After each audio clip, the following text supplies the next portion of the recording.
Bonjour à tous, aujourd'hui je vous fais une petite vidéo de présentation de comment on peut automatiser facilement et simplement tout un processus de relance de facturation.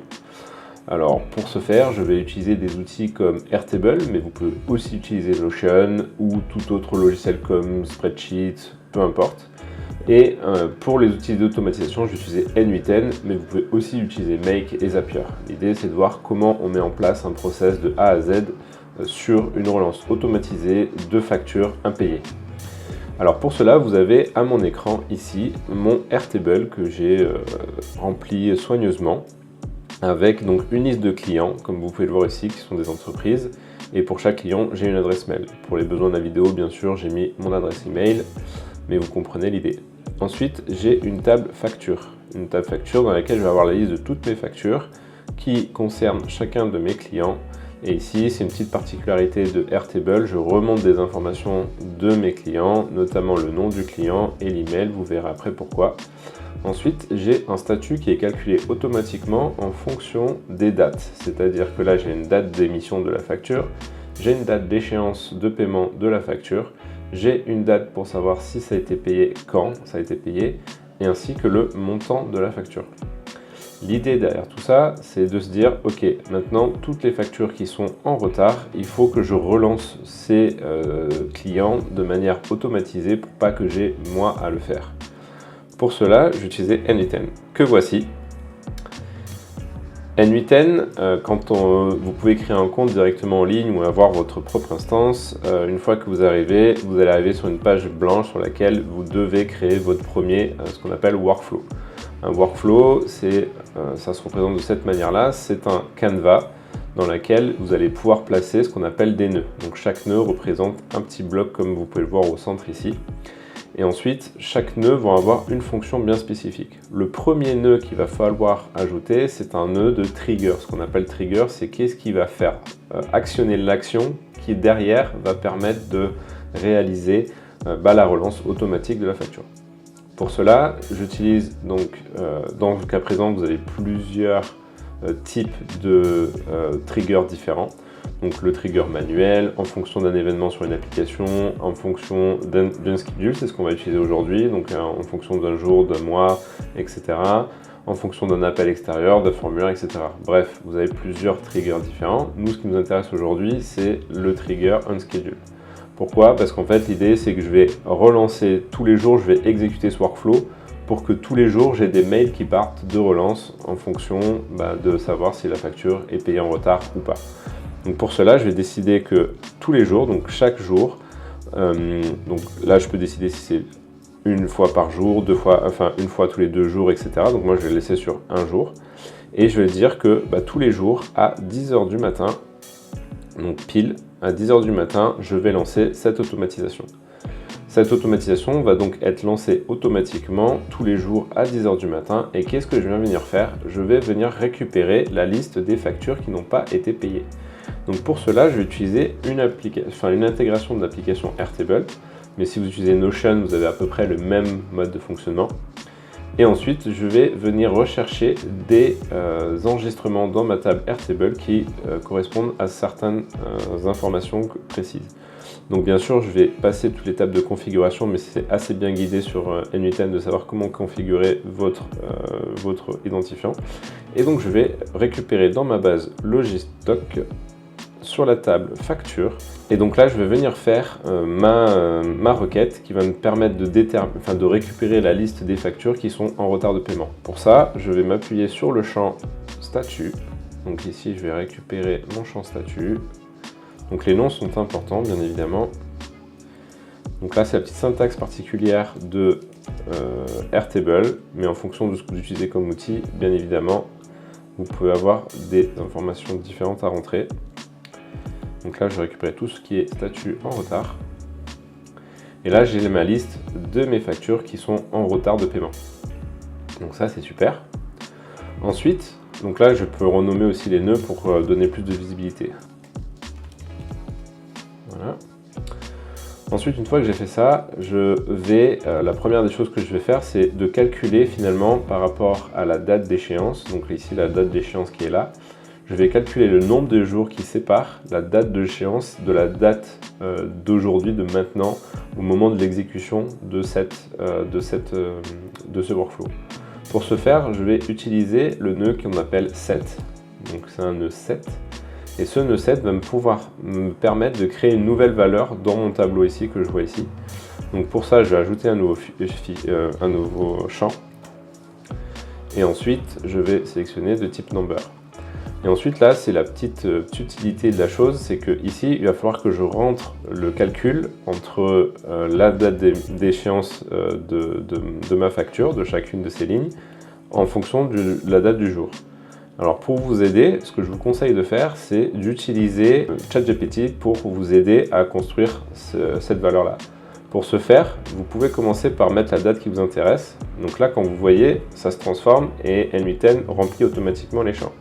Donc vous pouvez récupérer cette valeur-là, aller sur ChatGPT et lui demander tout simplement: j'ai une automatisation N8N sur laquelle je reçois une date au format 2025-03-01. Je cherche à calculer le nombre de jours qui séparent cette date de la date du jour de l'exécution de mon workflow. Voici l'expression reçue par N8N. Et là, tout de suite, il vous retourne finalement une expression dans laquelle vous allez pouvoir calculer le nombre de jours. Donc c'est chouette, c'est exactement ce qu'on veut. Et donc je vais pouvoir copier et coller cette expression. Donc là, on voit qu'effectivement, je viens de saisir ce que m'a donné ChatGPT et malheureusement, je vois que ce n'est pas exactement le nombre de jours qu'il me faudrait. C'est-à-dire que je vois que c'est un nombre négatif à virgule et j'ai besoin d'améliorer ça. Donc je vais pouvoir lui redemander.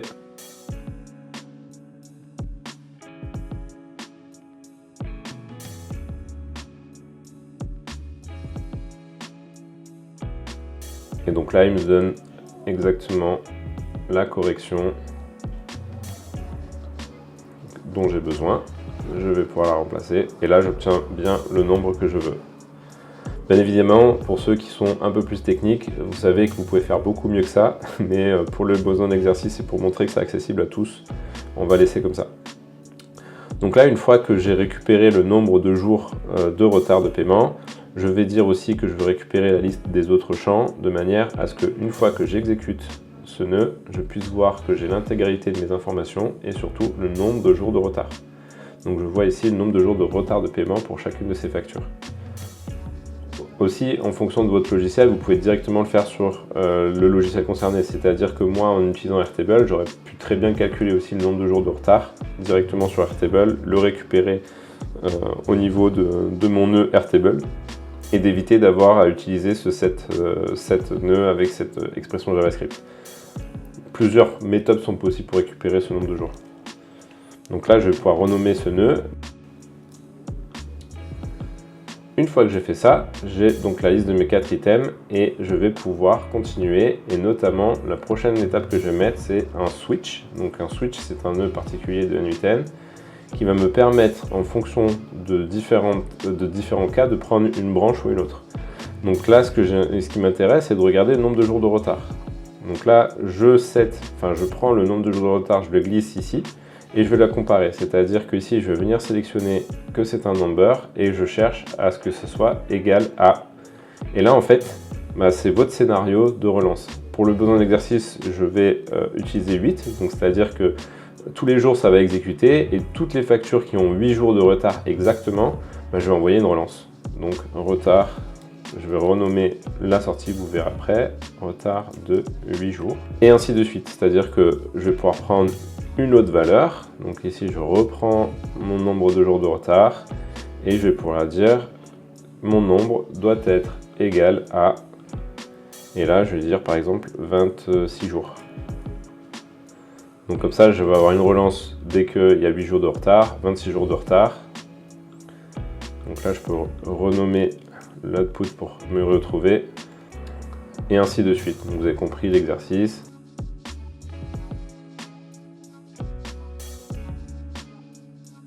Et là, on va directement sur le contentieux. Donc là, bien sûr, ces chiffres, vous pouvez les déterminer en fonction de vos besoins. C'est-à-dire que si vous voulez faire une relance à 10 jours, vous mettez 10 ici. Une relance à 20 jours, vous mettez 20 ici.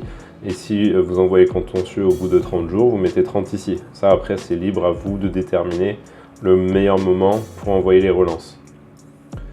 Une fois que c'est fait, j'exécute le nœud et là, je vois que j'ai mes items qui partent dans la bonne branche. Donc si je quitte ici, donc vous voyez ici le label que j'ai mis, on le retrouve ici, comme ça, ça me permet de savoir qui est qui et où est-ce que ça va. Et ensuite, il me reste plus qu'un nœud à connecter qui est la possibilité d'envoyer un email. Donc pour ça, moi j'utilise Gmail, mais vous avez beaucoup de services autres pour envoyer des emails. Et je vais envoyer directement un message. J'utilise mon compte Gmail, donc c'est mon compte pro Gmail sur mon workspace que j'ai connecté. Pareil, toujours pareil, quand vous allez l'ajouter pour la première fois, vous avez toute une procédure à suivre pour connecter N8N avec votre Gmail, mais c'est très bien expliqué et très bien suivi. Et ensuite, je vais pouvoir renseigner les infos. Je vais récupérer l'adresse mail qui me suis retournée directement ici, donc c'est celle-là. Donc je vais envoyer à cette adresse mail. Et là, le sujet, j'ai préparé des petits sujets de mail, demande à ChatGPT. J'en ai quelques-uns. Donc par exemple, celui-là, où là, je vais remplacer le nom de l'entreprise. Donc pour ce faire, je vais chercher le nom de mon client qui est ici. Donc j'ai mon nom de mon client, je le glisse. Donc là, il n'est pas à la bonne position, je vais le repositionner correctement. Donc une fois que j'ai copié le nom de mon client, je vais envoyer après sous forme de HTML ou sous forme de texte. Ça, c'est vous qui décidez, vous pouvez choisir ce que vous voulez. Et là, j'ai mon texte aussi pour tout préparer. Et de la même manière, je vais pouvoir dire que c'est une expression pour pouvoir notamment glisser. Bon, j'ai pas le nom de mon contact, mais je pourrais le remonter s'il faut. Donc là, je vais pouvoir le glisser vraiment à l'endroit où je le souhaite. Je vais pouvoir renseigner ici l'intégralité des informations de ma facture, des informations du numéro de facture, etc., etc. Donc je remplace toutes les valeurs. Un montant de... Et là, je vais pouvoir mettre directement le montant de ma facture. Et vous voyez le résultat ici qui s'affiche indirectement. Donc vous voyez vraiment ce qu'il est possible de faire. Ensuite ici je peux mettre la date d'émission.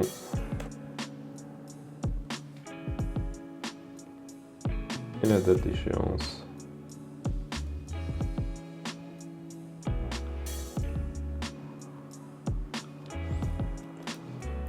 Là vous pouvez mettre la date, le lien pour directement payer la facture. Donc là j'ai pas de lien inséré, mais vous pouvez mettre donc aussi des liens de paiement directement. Et ensuite, vous pouvez mettre votre nom directement ici. Pareil, c'est des informations, si vous avez besoin, vous pouvez remonter ces informations depuis un autre système. Si par exemple, vous gérez des collaborateurs ou autre, vous avez toujours la possibilité de remonter ces informations de manière à l'intégrer directement dans ce système d'automatisation.